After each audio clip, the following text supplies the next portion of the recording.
Hola a todos. En 2013 se cumplen 1000 años de la fundación del Reino de Granada y Crónicas se suma a esta celebración con un fascinante viaje por la Alhambra. De la mano de historiadores, arqueólogos, matemáticos y arabistas vamos a desvelar la esencia del monumento, a descifrar los códigos y los mensajes que nos dejaron los sultanes de la dinastía nazarí.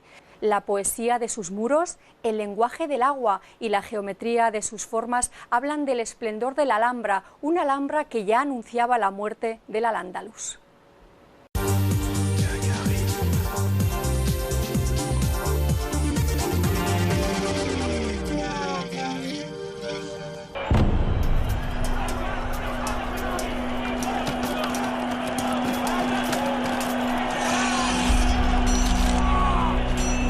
El poder militar y político de Al-Ándalus se desvanece. La ofensiva de los ejércitos cristianos ha desplazado la frontera del Islam cada vez más al sur. Granada es el último reino musulmán de la península. La divisa nazarí resuena por todos los rincones de la Alhambra.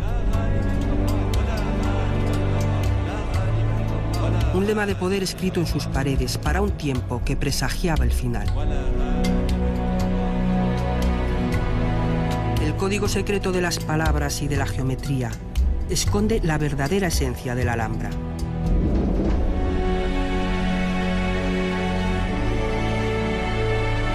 La Alhambra es el gran libro que escribieron los últimos reyes de Al-Ándalus.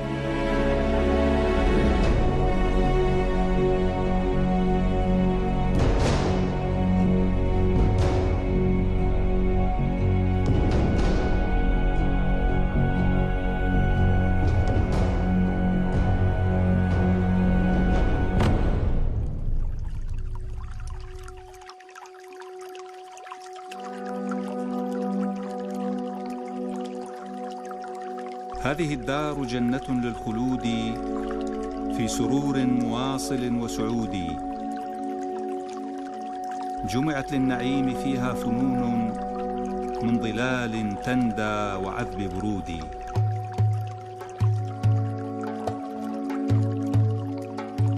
La Alhambra tiene esa capacidad de apelar a todos los sentidos y esto es fruto de una extraordinaria y refinada manera de expresar la luz, los espacios, la simetría, la propia epigrafía, los mensajes cifrados, todo se conjugaba en un lugar creado para la recreación, para el placer. La Alhambra es el único ejemplo de palacio medieval de su tiempo que ha llegado hasta nosotros, como faro de una cultura que no solo fue la de un lugar en el mapa, sino también la de la finalización de un tiempo.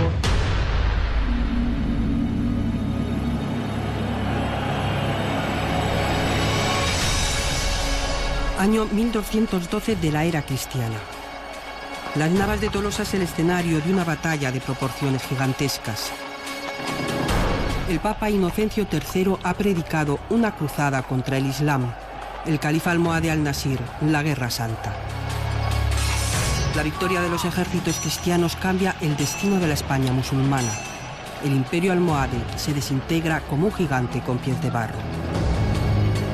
En ese momento de convulsión política, tras la caída del imperio almohade, la población necesitaba ser protegida, necesitaba buscarse en unos referentes que hasta ese momento pues, habían sido más o menos fuertes, pero que estaban en un proceso de descomposición. En este momento, Al-Amar de Arjona, Muhammad I, viene a Granada, es aclamado emir de la ciudad y comienza este otro tiempo, el tiempo de la monarquía nazarí.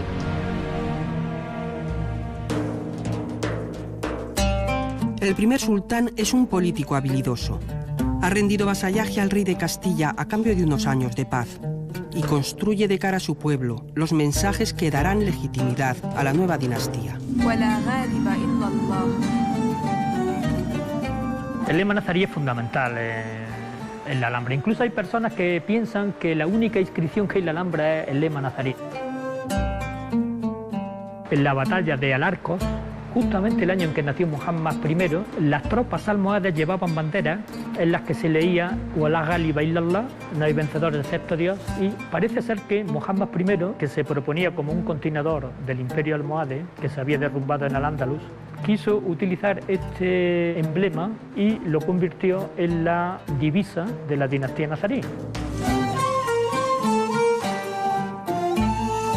En la mente de Muhammad I nace el proyecto de construir una ciudad nueva y deslumbrante que hable del poder del sultán. La colina de la Sabica, un espacio elevado sobre la ciudad de Granada, será la sede del nuevo estado. No es casual que la nueva ciudad, del nuevo monarca, de la nueva dinastía, del nuevo linaje, sea en este lugar. Es un concepto de poder medieval, ¿no?, en el que el monarca protege, pero al mismo tiempo emana un poder.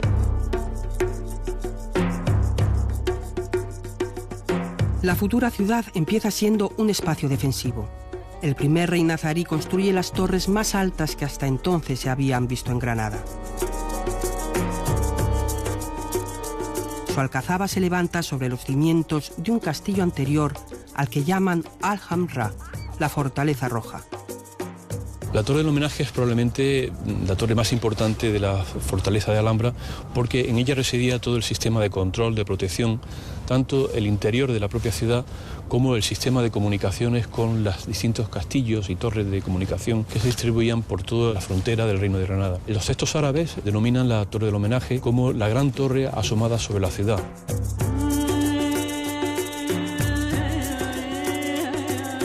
Granada protege sus fronteras mediante una red de torres vigía que se extiende por todo el reino. Las señales que advierten de una ofensiva cristiana se transmiten de atalaya en atalaya hasta llegar a la Alhambra. La defensa del nuevo centro de poder no es suficiente. Muhammad I sabe que necesita llevar el agua a la Alhambra para transformar lo que solo es una fortaleza en una ciudad palatina y manda construir la acequia real.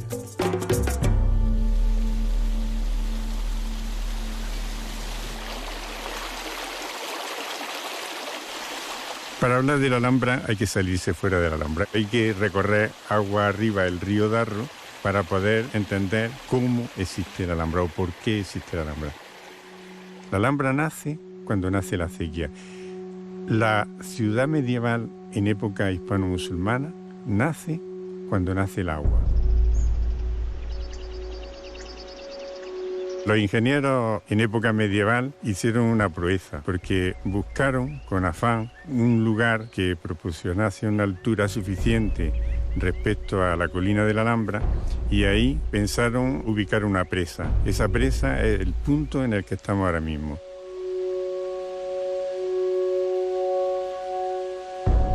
Por supuesto, la presa que vemos no es la presa nazarí, porque las avenidas constantes de un río potente en algunas épocas del año se llevaban la presa y lo que había por medio. Ya la presa que vemos es del siglo XX, pero está en el mismo sitio. A partir de ese momento viene un viaje muy interesante del agua, porque el agua ya no viaja igual que el agua que va por el río.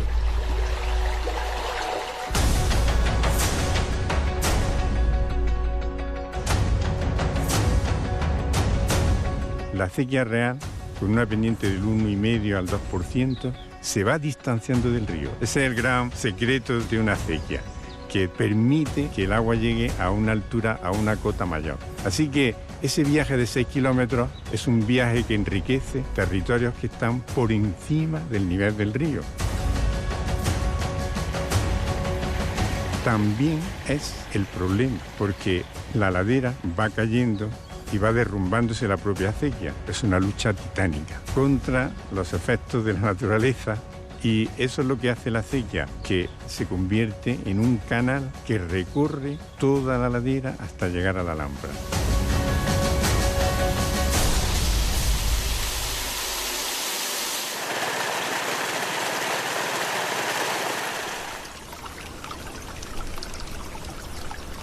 Generalicen. La raíz de esta palabra procede del árabe, quiere decir huerta. Y alarife quiere decir arquitecto. Jin al-Harif quiere decir la huerta soberbia, excelsa, la huerta del jefe supremo del arquitecto. Una gran almunia, una de las pocas almunias que han quedado de época medieval en todo Al-Ándalus. Pensemos que el Generalife era un lugar de producción intensiva. Tenía que abastecer a miles de personas que vivían en la ciudad de la Alhambra.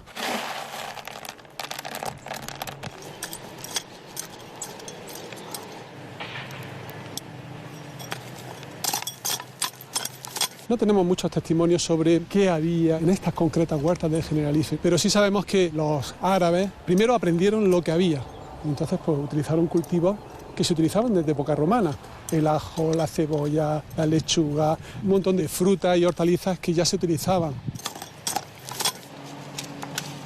Pero ellos tuvieron la sensibilidad y la tradición establecida durante toda su cultura hispano-islámica de investigar, de buscar cultivos nuevos. La misma granada, la granada la trajeron ellos de Persia.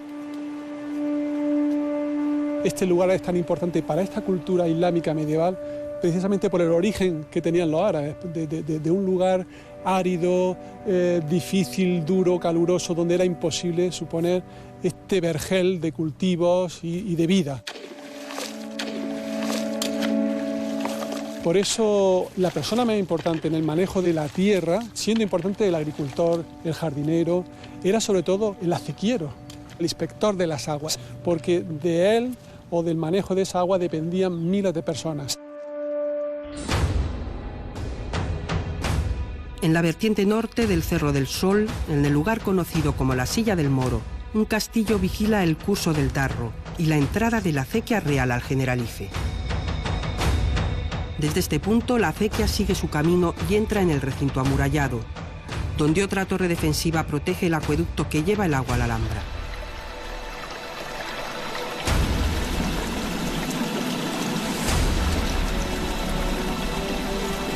La acequia va dando vida a las actividades artesanales, las casas, la mezquita, la alcazaba y los palacios, organizando la estructura urbana de la ciudad.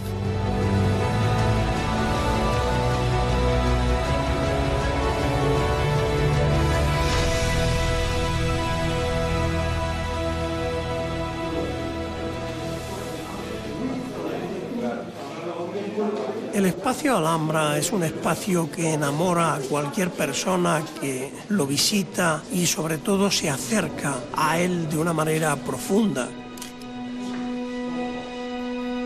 A mí hace ya muchos años me sedujo su geometría, un libro que hay escrito sobre este espacio para quien quiera acercarse a él con una mirada de geómetra, de matemático.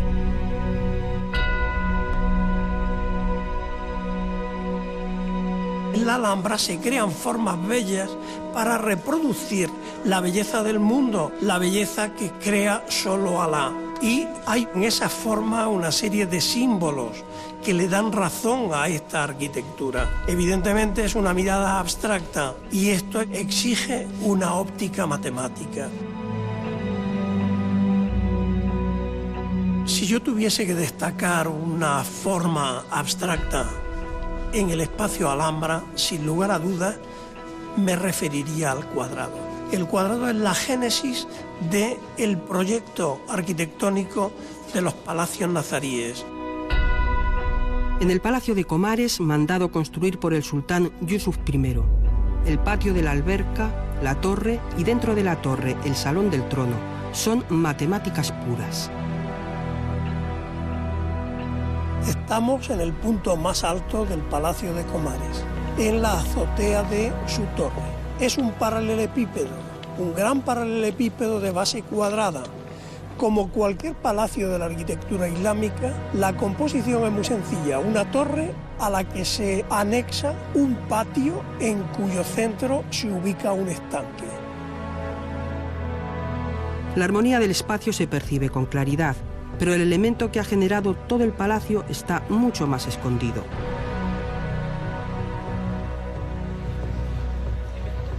¿Cuál es en este caso? Pues en este caso es la planta del Salón del Trono, que está en el interior de la Torre de Comares. Un cuadrado de proporciones pitagóricas, 7A5. Es lo que hoy diríamos un cuadrado raíz cuadrada de 2. Pero en aquella época los números irracionales no existen, no se conocen, aunque sí se pueden dibujar. Duplicando, como si fuese un reflejo en la alberca que hay en el patio, se obtiene la otra parte del palacio, el pabellón que está al sur, y haciendo lo mismo transversalmente se tiene la planta completa del Palacio de Comares. Como esta es una arquitectura islámica del poder, la idea de la presencia de Alá se tiene que manifestar repetidamente en todo rincón, en todo detalle arquitectónico en la Alhambra. Es una especie de mantra que se repite continuamente y en este caso el sistema para provocar la repetición es la geometría. Podemos ver en este mosaico de alicatados, al que yo llamo día y noche, todo un firmamento estrellado. Retoman los tracistas musulmanes el símbolo de la esvástica que ya acuñara el arte egipcio para representar de un modo abstracto los astros en el firmamento y hacerlos girar alrededor de esta taca. El día seguido de la noche seguida por el día, es la dualidad dentro de una unidad.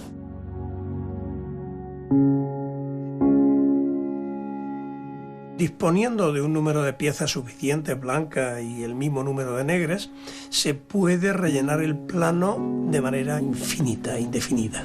Entonces, cuando yo tengo este mosaico aquí delante, yo puedo trasladarlo, siguiendo unos vectores con unas longitudes concretas, y el mosaico queda como estaba. No varía nada. Yo puedo trasladarlo también verticalmente, y no varía nada. Pero además tiene centros, puntos donde se puede girar y hacerlo coincidir con la forma básica. Esto matemáticamente es lo que se llama un grupo cristalográfico plano. Y sorpresa, en la Alhambra de Granada están representados los 17 grupos cristalográficos planos posibles y es el único monumento del mundo que tenga esta característica. Los tracistas y geómetras nazaríes siguieron caminos indirectos para expresar su visión del mundo. En la Alhambra lo evidente siempre esconde algo más. Realidades reflejadas, dimensiones superpuestas donde se funden las ideas de lo divino y de lo humano.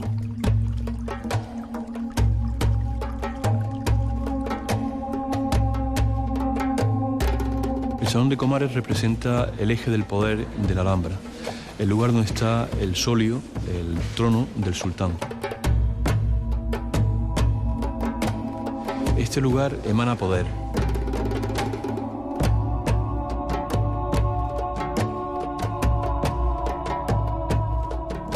Cualquier persona que entrara en la época medieval a este salón quedaría impresionado por la cantidad de mensajes subliminales que le lanza al espectador.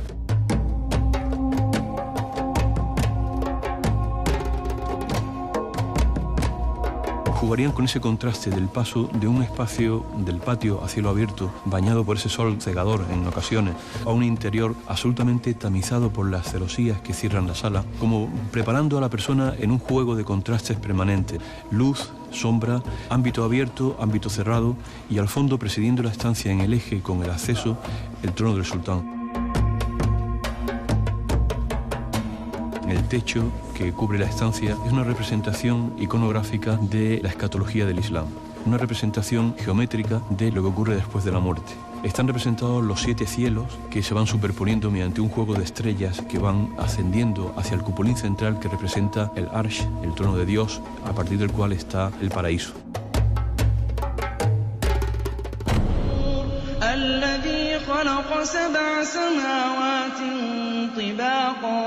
ما ترى في خلق الرحمن من تفاوت فارجع البصر هل ترى من فطور ثم ارجع البصر كرتين ينقلب إليك البصر خاسئا وهو حسير.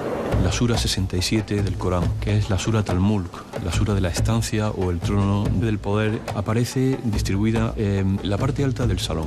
Con esa lectura, el sultán se vería legitimado, y toda la dinastía, por la presencia cupular de este espacio áulico y a la vez cósmico.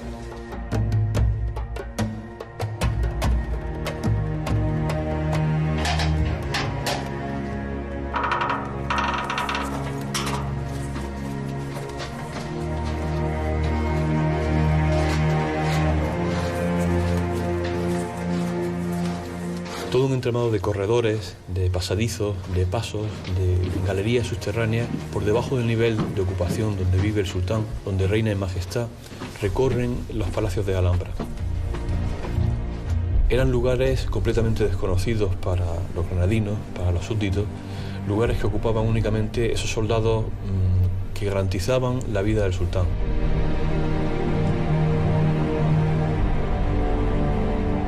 Junto a la parte alta, llena de luz, llena de lujo, de sensualidad, vemos pasadizos oscuros, secretos, lúgubres. Junto a la belleza, a la estética, vemos también conspiraciones. Junto a la fuerza, al poder, vemos también debilidad.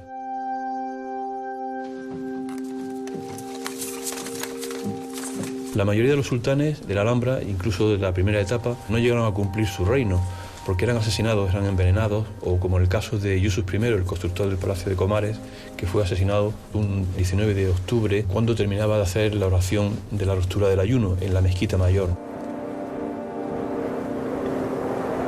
Yusuf I no fue el único sultán nazarí víctima de las intrigas palaciegas. Su padre, Ismail I, también murió asesinado dentro de las murallas de la Alhambra.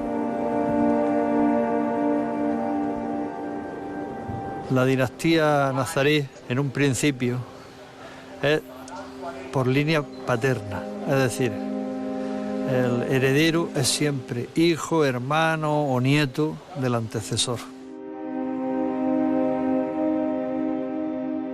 Pero en un momento dado se produce una revuelta en el reino y sube al trono Ismail I, que es rey por línea materna. Y él, para demostrar que es legítima su descendencia y que por tanto puede reinar, crea el cementerio real o rauda entre su palacio y la mezquita, con una torre ceremonial en donde se exponía probablemente el cuerpo para que todo el mundo viese que allí estaba enterrado.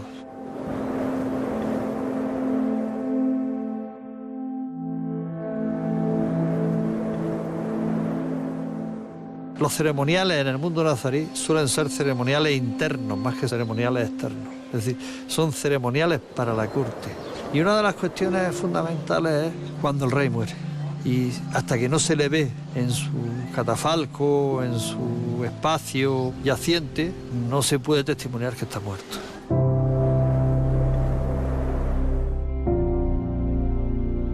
Con Ismail I y sus descendientes, la dinastía nazarí había entrado en el siglo XIV. Es el momento de mayor esplendor artístico de la Alhambra, un tiempo de erudición y prosperidad en el Reino de Granada.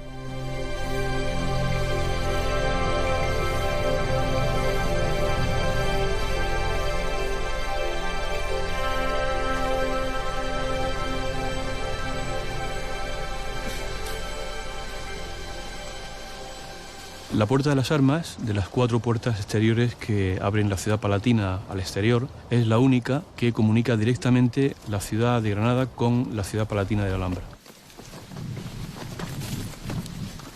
Era el lugar habitual para subir desde la ciudad al palacio, para ser recibidos en audiencia, para pagar impuestos, para pedir alguna venia, para pedir justicia, ¿no? En esa ciudad reside el jefe del Estado, ¿no? Un jefe del Estado que tiene el poder del ejército, tiene el poder del dinero del Estado, pero también es el representante del más allá. Es decir, el ciudadano tiene que percibir de alguna manera, también psicológicamente, que está entrando en una ciudad del poder.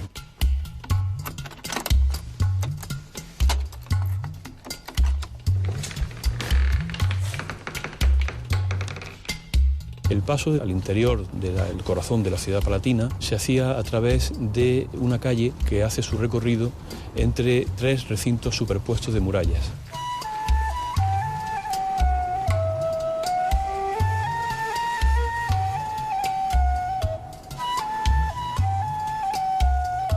Es como una especie de ratonera, un espacio que está completamente cerrado, donde el ciudadano tiene diversas opciones. Podrían caminar hacia el interior de la ciudad palatina, si eran autorizados a entrar en el Palacio del Sultán, la parte más administrativa para resolver cualquier problema burocrático, y podrían también entrar directamente a lo que se llama la Madinat al-Hamra, es decir, la ciudad donde residían los servidores de la corte.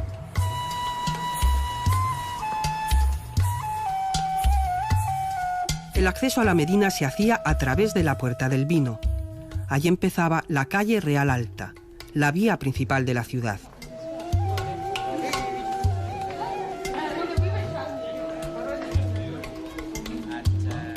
Yo creo que quien mejor ha calificado la Puerta del Vino ha sido Oleg Grabar, que dijo que era una especie de arco de triunfo, en el sentido de que es un hito que marca el inicio de toda la estructura urbana y que, por tanto, diferencia lo que es la parte militar de la parte civil.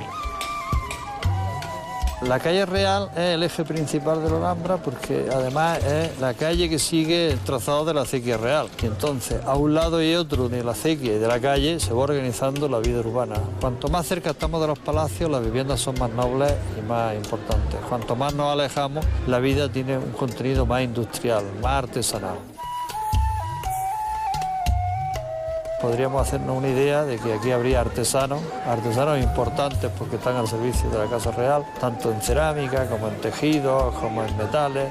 Habría también funcionarios, estarían las familias de la gente que vivirían aquí y esto le daba una apariencia de una población normal, no de una población muerta.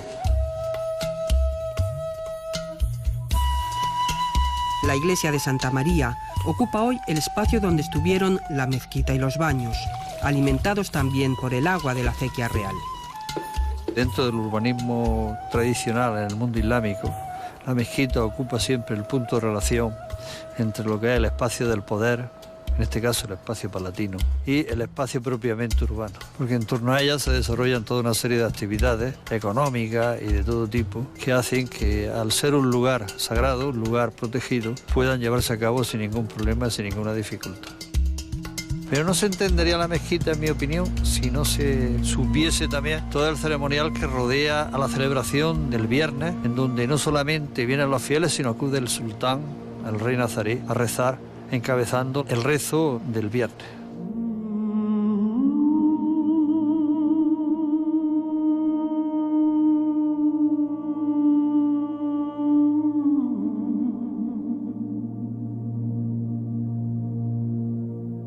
Más de 2 kilómetros de murallas, cerca de 30 torres defensivas. La Alhambra se muestra como un espacio fortificado e impenetrable.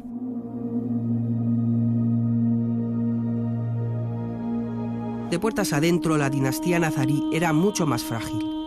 Sobrevivió gracias a los pactos y a la diplomacia. Su fuerza descansó en el poder de la palabra.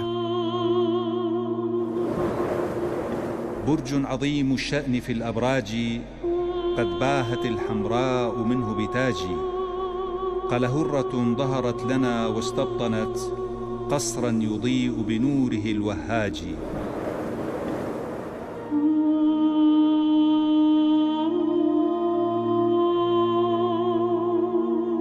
La Alhambra de Granada puede, por supuesto, contemplarse como un gran libro.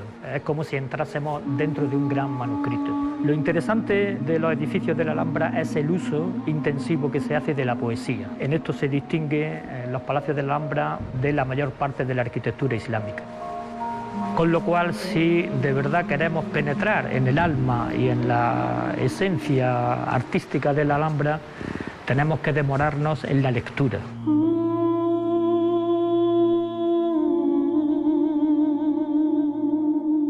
Son paredes hechas todas ellas completamente de textos, hasta el punto que si eliminásemos todos los elementos que no son verbales, se nos quedaría una arquitectura completa construida de palabras.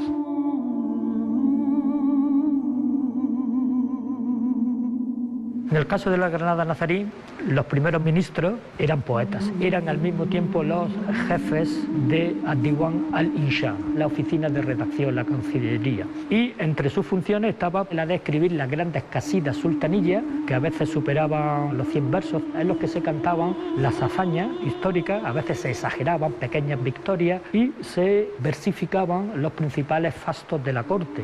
Era el instrumento ideológico y de propaganda más importante que se poseía en aquellos momentos por parte del Estado, por parte del poder. A mí esta sala de la Torre de la Cautiva es la que de manera más inmediata me recuerda a los manuscritos de la época, porque tenemos guardas de libros y cubiertas de libros, de Coranes y de otras obras de aquel momento, con idénticos diseños geométricos. Los nazaríes desarrollaron los azulejos que sirven realmente para proteger al mismo tiempo la pared. Siempre que comienza el panel decorativo, de abajo a arriba, comienza con inscripciones cúficas. En el caso de la Alhambra son caligramas arquitectónicos, porque de las letras se forman arquillos, en este caso arquillos lobulados. En el centro de cada palabra aparece también un árbol de la vida, un árbol central, y todo el relleno del fondo es decoración vegetal. De esta manera se nos queda una especie de pórtico de palabras bidimensional desde el que arranca todo el panel decorativo. Posteriormente tenemos, igual que en los títulos de los manuscritos, una gran inscripción coránica, Allahu Khair Hifdan wa huwa Arham Ar-Rahimin. Dios es el que mejor preserva y es el más misericordioso de los misericordiosos. Y el cuadro caligráfico fundamental está rodeado por un poema de Ibn al-Jayyab. Nos habla de las maravillosas caligrafías que tienen sus paredes, nos habla también de los azulejos, se utiliza la palabra azulejos, suleish, nos habla de los suelos bellamente trazados con geometrías que han desaparecido, e incluso describe la forma en que se construyó un magnífico techo de madera y cómo se consiguió ensamblar después de mucha dificultad. También menciona al edificio como Calahorra, está escrita en caracteres árabes, pero una palabra probablemente de origen vasco, que significa torre, y los mismos poemas lo describen. Dice que es una torre militar, como un león hacia afuera, que exhibe un aspecto fiero, agresivo hacia el exterior, y es un palacio de Edén en el interior.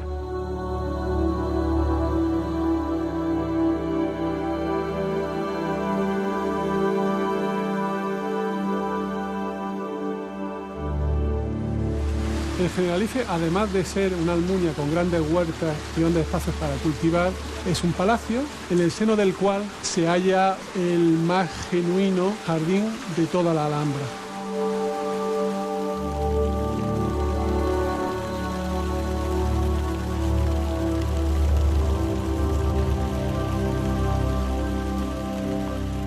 En este jardín la pieza esencial, como en todos los jardines nobiliarios, medievales, islámicos, es la del agua.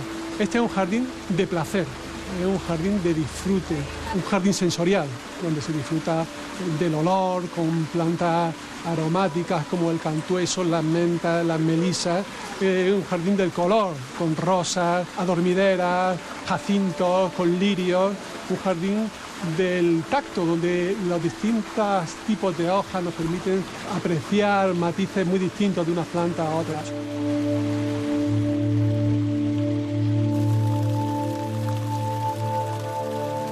Estos surtidores son del siglo XIX, de origen romántico. De hecho, podrían llegar a chocar un poco con esa interpretación del lugar de disfrute del sonido. Quizás sea un ruido un poco excesivo para ese disfrute íntimo.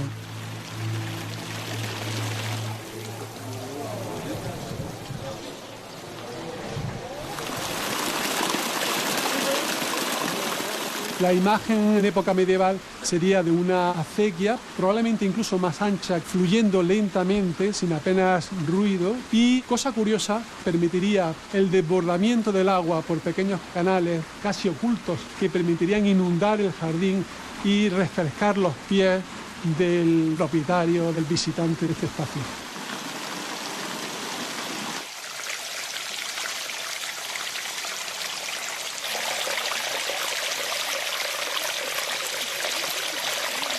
La escalera del agua es un espacio de referencia en la jardinería islámica y tiene cualidades sensoriales únicas, porque uno está presenciando cómo corre el agua, la está oyendo, pero no solo eso, sino que la está tocando. El agua se precipita con bastante velocidad, se remansa en los rellanos, entonces el sonido del agua cambia, el rumor, y esta agitación constante hace que entre uno en una especie de atmósfera especial, ¿no? que te embriaga. Era también un camino de purificación, porque en la parte más alta había un pequeño oratorio, de tal manera que el sultán podían llegar allí ya con el rito de la limpieza realizado previamente.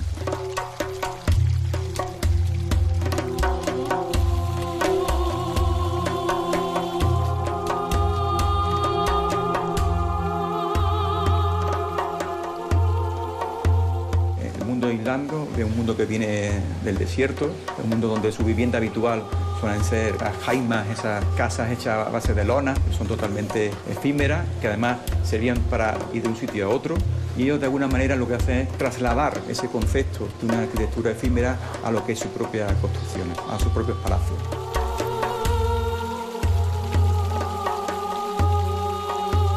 Ese agua donde se refleja la arquitectura, una arquitectura que llega a ser de alguna manera casi irreal. Esa reflexión en el infinito a través de esos paños de seca que se van reflejando a través de celosías, a través de cerámica, hasta penetrar en el interior de esas estancias. Eran una dinastía con unos periodos de reinado a veces breves, ¿no? Siempre muy sujetos a esas convulsas modificaciones y ese cambio de sultanes, y ellos tenían de alguna manera que poder ver construida su obra, ¿no?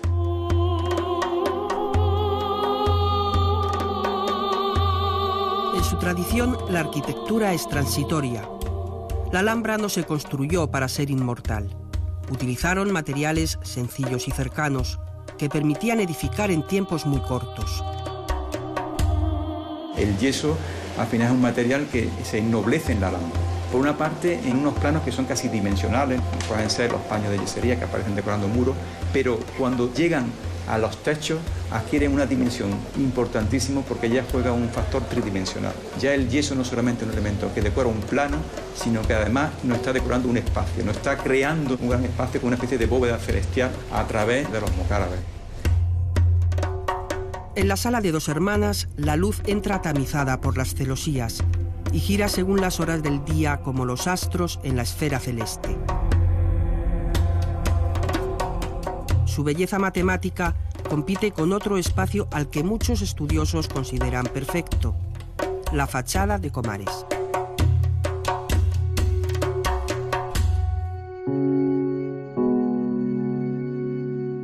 Esa fachada es una lección de regla y compás alrededor de un número que es el número áureo, el número con el que se ha creado la belleza en el arte desde tiempo inmemorial.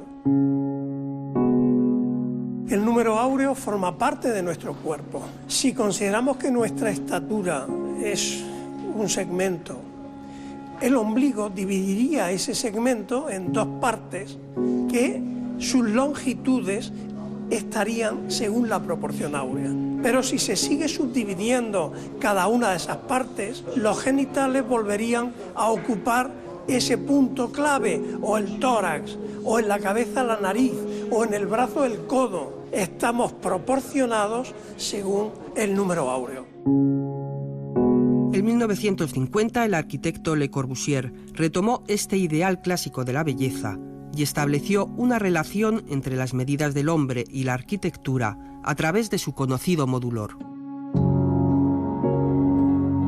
Haciendo la comparación con el modulor de Le Corbusier, se puede apreciar fácilmente cómo hay una parte de la fachada que es donde descansan las ventanas. Sería exactamente la posición que ocupa el ombligo en el cuerpo humano. Los decorados murales que hay sobre las puertas están exactamente a la altura de los genitales. Como la cabeza está a la altura donde empieza el zócalo de madera y cómo con el brazo extendido se llega hasta la parte superior de esa fachada.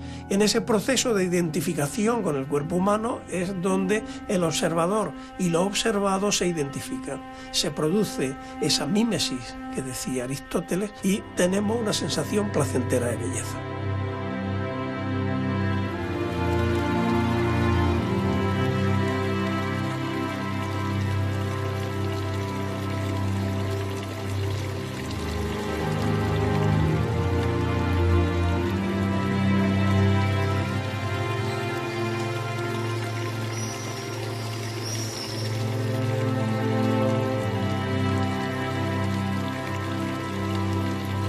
Estamos en el Riad Al Said, el Palacio del Jardín Feliz, mundialmente conocido como el Palacio de los Leones de la Alhambra. Es el palacio que promueve quizás el más importante de los sultanes nazaríes, Muhammad V. Fue un rey que no solo promueve el arte, la construcción, las artes plásticas, sino que incluso lo encontramos implicado él mismo en la propia construcción. Eso nos lo recuerda Imam al-Khatib, el primer secretario de su Cancillería Real, célebre polígrafo y poeta de su corte, donde nos refiere cómo descuidaba los asuntos de Estado por estar entre cales y entre andamios.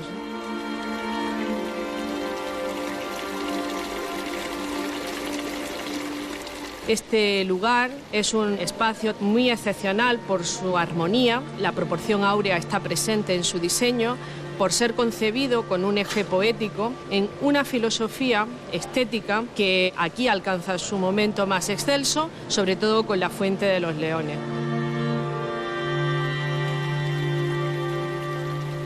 Da una imagen de espacio recogido, íntimo, estructurado como un jardín con columnas. En una vertiente muy simplificada del jardín islámico, un jardín que se proyecta también en las paredes porque los elementos ornamentales del palacio son casi siempre de tipo vegetal, donde solo el agua formaba parte de la idea de la vida.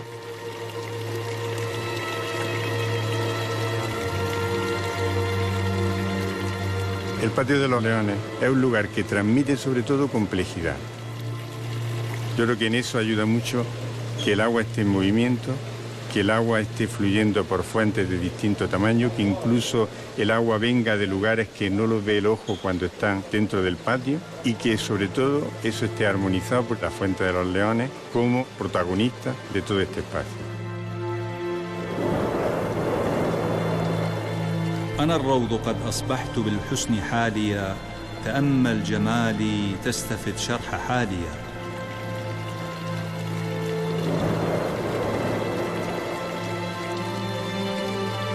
El poema está escrito en las paredes de la Sala de Dos Hermanas, donde se situaba el trono del sultán.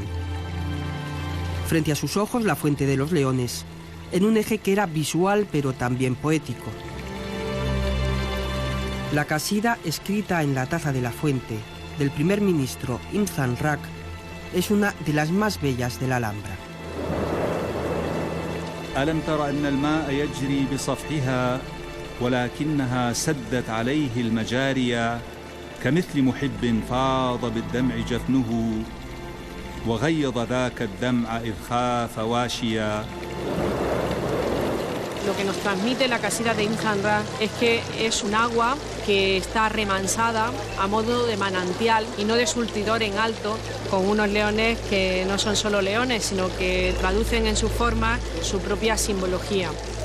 En Mesopotamia, en antigua Babilonia, en el propio Egipto, en el mundo hitita, vemos conformados la imagen de los leones como protectores, también como fuente del poder, y los primeros califas de Damasco asumen esos elementos figurativos y los trasladan a sus propios palacios. Estos leones de nuestra fuente son leones de expresionismo en sus rostros. De hecho, el estudio ha revelado que tienen una fisonomía diferenciada. Hay un león que tiene rasgos africanos, con una nariz achatada, con un gran volumen de cabeza. Hay otro león más estilizado, con una nariz que forma un perfil en forma cóncava. Y luego hay otro león con un perfil de nariz más geométrica. Como dice el propio poema, atentos a la orden del sultán para poder atacar. ¿Qué significan todos estos mensajes cuando los podemos traducir?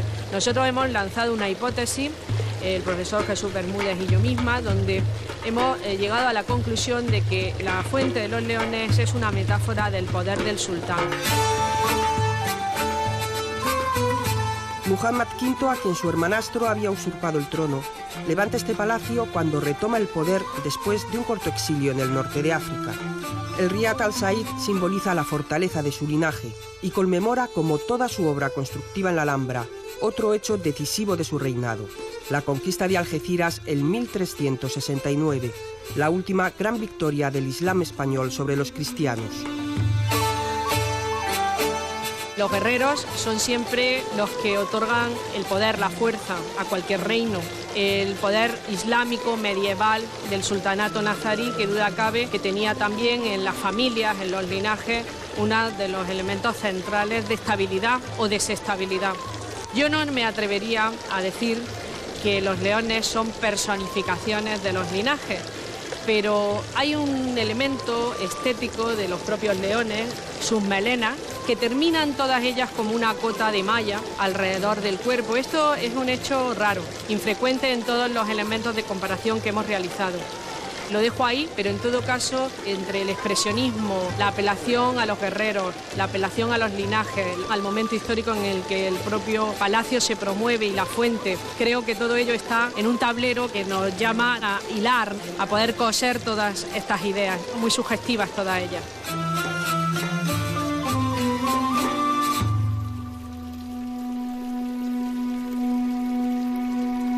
10 años después de que se iniciaran los trabajos de restauración, el Riad Al Said muestra una imagen muy parecida a la que pudo tener en el siglo XIV.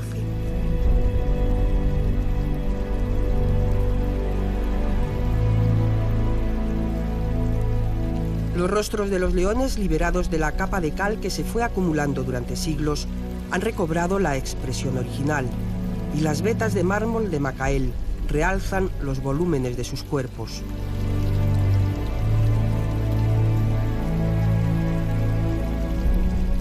El agua fluye de nuevo en el patio y nos habla de una corte refinada y erudita que políticamente agonizaba.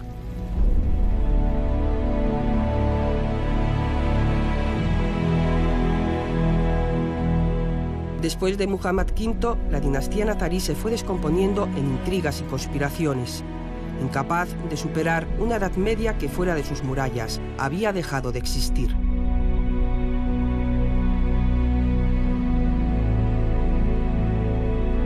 En este documento del 25 de noviembre de 1491, Boabdil, el último sultán nazarí, acepta las condiciones de la rendición de Granada a los reyes católicos. La Alhambra, desde ese momento, era cristiana. La figura de Boabdil necesita ser rescatada. Si a alguien debemos hoy la conservación de la Alhambra, sin duda fue a esa reflexión dolorosa, pero al mismo tiempo inteligente, del último monarca nazarí. Si Boabdil no lo hubiera hecho, la Alhambra hubiera sido destruida. Me gusta también decir que cuando el Palacio de la Alhambra deja de ser palacio islámico, en el otro extremo del Mediterráneo, en los confines de un mismo mar, el Palacio del Topkapi está empezando a construirse sobre una ciudad que antes había sido cristiana. Topkapi en Turquía y la Alhambra en España son dos puertas de un mismo mar. Esto nos une más que nos separa, porque hoy la historia de la cultura nos tiene que unir para sacarle sus propias lecciones. وجاذبها برد الهواء نسيمها فصحت هواء والنسيم قد اعتلى وأبدى بها أفق الزجاج عجائبا تخط على صفح الجمالي وتستملى.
Hasta aquí Crónica. Recuerden que pueden seguir en contacto con nosotros a través de la página web, así como mandarnos cuantos correos o sugerencias quieran. Si no han visto el programa, pueden hacerlo en la redifusión de la 1, el canal internacional y el 24 horas.